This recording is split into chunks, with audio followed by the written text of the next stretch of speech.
Assalamualaikum warahmatullahi wabarakatuh. Saya Emilia Rahmawati. Pada kesempatan kali ini akan memaparkan materi mata kuliah oceanografi berjudul Temperatur Air Laut. Pertama-tama dimulai dengan pengertian temperatur. Temperatur merupakan derajat panas suatu objek yang diakibatkan oleh tumbukan antar molekul yang tidak beraturan. Dalam hal ini, kalau temperatur air laut berarti derajat panas air laut yang diakibatkan oleh tumbukan antar molekul yang tidak beraturan. Temperatur ini dapat pula disebut dengan suhu atau panas dinginnya suatu objek. Satuannya adalah Celsius dan alat pengukur temperatur air laut ini namanya termometer platinum resistance. Pada dasarnya perubahan temperatur air laut ini karena adanya panas.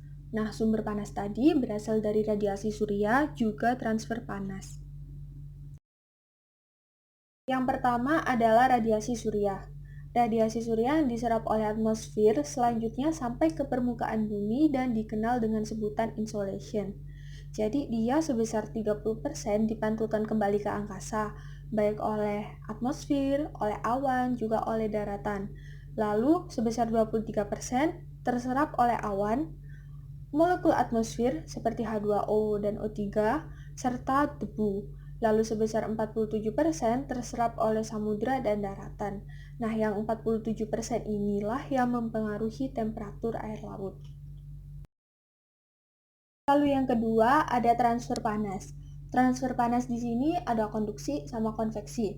Konduksi yaitu hilangnya panas dari permukaan laut ke udara karena suhu permukaan lebih hangat dari udara di atasnya. Air laut itu kan panas, sedangkan suhu udara di atasnya itu lebih rendah atau lebih dingin.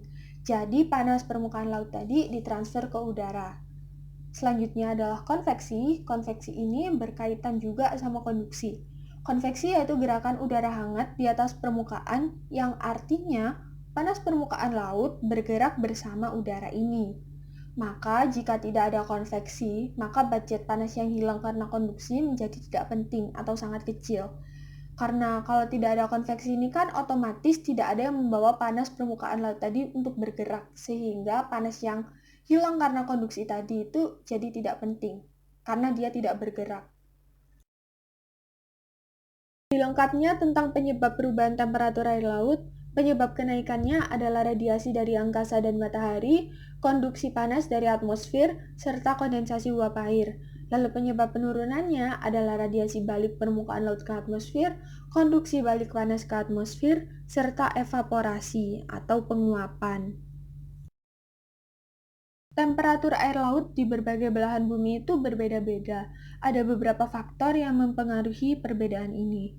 Yang pertama adalah variasi lintang. Suhu di daerah ekuator lebih besar daripada di daerah kutub. Jadi, semakin ke kutub, suhu lautan itu semakin menurun. Suhu lautan tertinggi ada di area tropis atau ekuator karena pengaruh curah hujan dan penutupan awan yang menyebabkan pantulan sinar matahari tinggi. Lalu yang kedua, karena adanya distribusi massa laut dan daratan. Jadi di belahan bumi utara itu dia lebih hangat dibandingkan belahan bumi selatan karena massa daratan di bagian utara lebih besar sehingga energi panasnya juga lebih tinggi. Lalu yang ketiga, karena kondisi lautan terbuka atau tertutup. Laut marginal di area iklim sedang itu lebih dingin, sedangkan kalau di area tropis dia lebih hangat. Laut marginal itu sendiri adalah laut tertutup yang dikelilingi pulau-pulau. Nah, kenapa kok di area iklim sedang lebih dingin? Karena percampuran air hangat dari daerah tropis lebih sedikit. Percampurannya lebih banyak terjadi di area laut terbukanya, sehingga laut terbukanya yang lebih hangat. Lalu yang terakhir adalah arus. Arus dingin itu mendinginkan air laut, sedangkan arus panas menghangatkan air laut. Lebih lengkapnya dari penjelasan tadi dapat dilihat pada sebaran suhu mendatar atau sebaran horizontal berikut ini. Yang pertama di arah meridional atau di arah utara selatan. Kisaran suhu negatif 2 derajat Celcius sampai 35 derajat Celcius. SPL atau suhu permukaan laut tinggi ada di wilayah ekuator, yaitu yang 35 derajat Celcius tadi. Dapat dilihat di sini, di wilayah ekuator atau wilayah tropis, dia didominasi oleh warna merah. Warna merah pada gambar ini menunjukkan kalau suhunya tinggi. Sedangkan SPL rendah ada di wilayah kutub. Dapat dilihat di sini, SPL rendahnya ada di wilayah kutub utara, juga kutub selatan. Lalu yang kedua ada arah zonal atau arah timur barat. Massa air cenderung lebih hangat karena di arah timur barat ini didominasi oleh warna merah. Dia adalah wilayah ekuator atau wilayah tropis. Anomali suhu permukaan laut umumnya kecil, yaitu kurang dari 1,5 derajat Celcius. Anomali itu perbedaan. Jadi perbedaan suhu permukaan lautnya itu kecil karena didominasi oleh suhu hangat. Selain sebaran suhu mendatar, ada juga sebaran suhu menegak atau sebaran secara vertikal. Yang pertama, atau lapisan teratas, ada mixed layer. Mixed layer adalah wilayah kolom air yang berbatasan langsung dengan atmosfer. Kedalamannya berkisar 10 sampai 500 meter. Lalu yang kedua adalah thermocline. Thermocline ini merupakan lapisan peralihan antara mixed layer dan deep water. Suhunya berubah-ubah. Kedalamannya berkisar antara 500 sampai 1000 meter.